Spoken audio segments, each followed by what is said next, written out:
Hi, it's Alison from Silicon Bullet here, Sage trainer, Zero trainer and general bookkeeping mentor and supporter.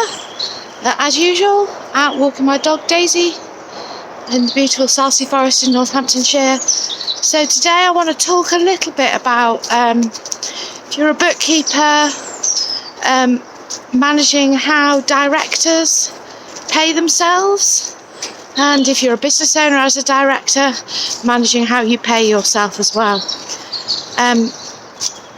When you first start a business, you're often don't have much money in the company to pay yourself as a director. You might be not be raising many invoices yet. You might be setting it up. You might need to prioritise paying staff. But that doesn't mean, as a director, that you can't pay yourself a salary through the payroll, which the gross pay would be called director's remuneration, and that's where that can be put in your payroll journal. Got a whole other videos and advice on how to put your payroll journal on my blog at siliconbullet.com.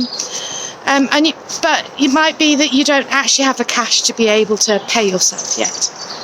So I just want to talk about how you would manage that in your accounts package, and talk about a couple of different scenarios with other things as well.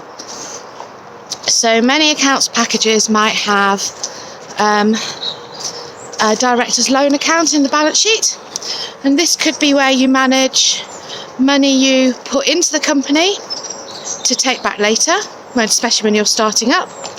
Or it might also, once the company is well established and you've got a big expense come in, it might be where you borrow money from the company to put back later.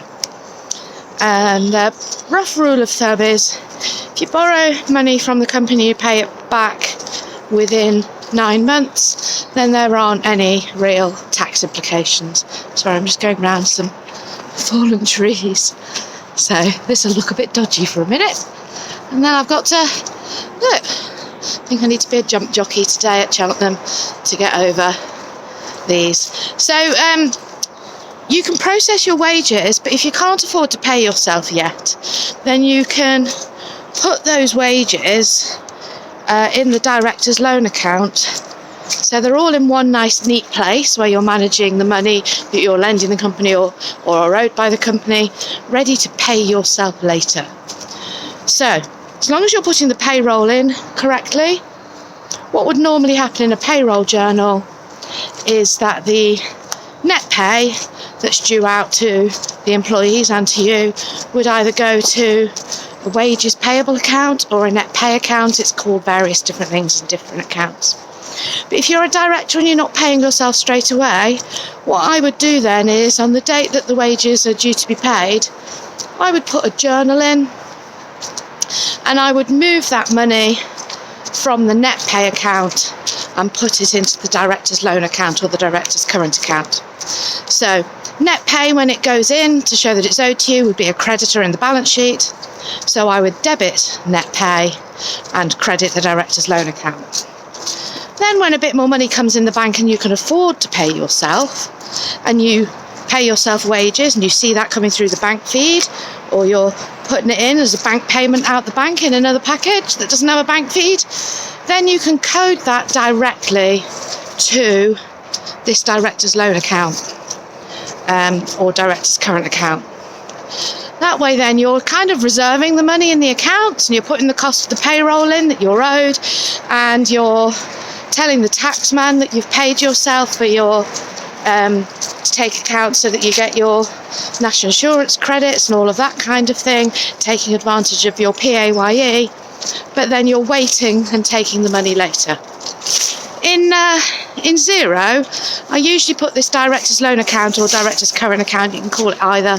I would usually mark that on the watch list in the accounts list, so it shows on your dashboard, so that you can keep a track of when you owe the company money, when they owe you, and when you've paid yourself back.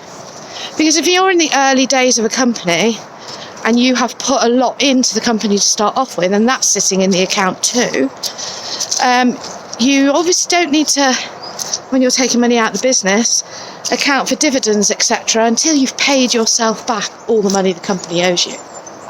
Equally, if you're paying invoices on behalf of your business, so you might have some large expenses when you start, you can put the bill or the purchase invoice into the accounts package, and in Xero, as long as you mark this director's loan accountant or director's account, current account as allow payments to this account, which is another little tick box in the setup of the account, you can then mark a bill or invoice as being paid to that director's account rather than being paid by the business. It's also a good way if you accidentally buy something on the business account that's actually for you personally, which, happens all the time. Use the wrong card. When you see that come up in the bank feed, you can just code that again to that director's loan account.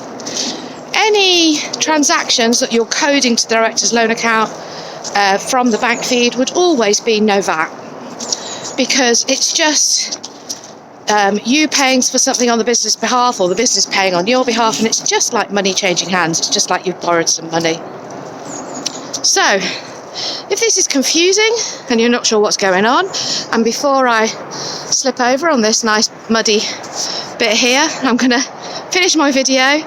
And if you want some help working out in your accounts how to manage director's loan account, if you're a bookkeeper that's taken on a new client, you're trying to work out what they've done before and what you should do going forward, then arrange a hand-holding session with me. We can log in Teams, look together at your bookkeeping and accounts. We can record a video of it, and we can help you get it all organised and sorted. I do Xero, Sage Business Cloud and Sage 50 desktop.